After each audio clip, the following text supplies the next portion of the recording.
जय श्री राम, हर हर महादेव। आइए जानते हैं इस वीडियो में कि हरितालिका तीज व्रत क्यों किया जाता है। हरितालिका तीज का व्रत प्रतिवर्ष भादो मास के शुक्ल पक्ष की तृतीया तिथि को किया जाता है।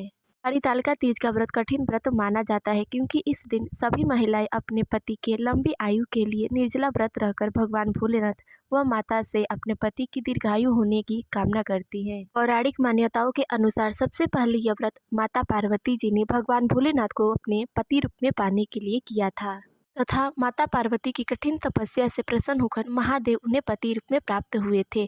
यही कारण है कि महिलाएं आज भी निर्जला व्रत रहकर अपने पति की लंबी आयु की कामना करती हैं।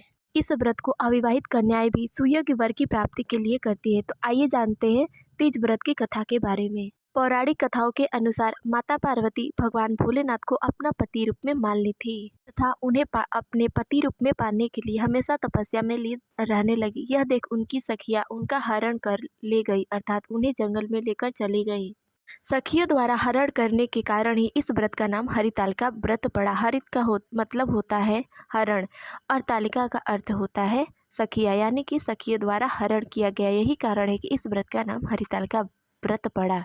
माता पार्वती का विवाह उनके पिता भगवान विष्णु के साथ करना चाहते थे, लेकिन माता पार्वती भगवान विष्णु के साथ विवाह नहीं करना चाहती थी। यही कारण है कि माता पार्वती जंगलों में जाकर भगवान शिव को पति रूप में पाने के लिए तपस्या करने लगी।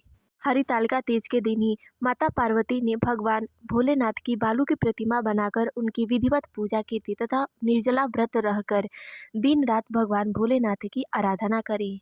माता पार्वती की इस कठिन तपस्या से भगवान भोलेनाथ अति प्रसन्न हुए और उन्होंने दर्शन देकर माता पार्वती को अपनी पत्नी रूप में बनाने का वरदान दिया।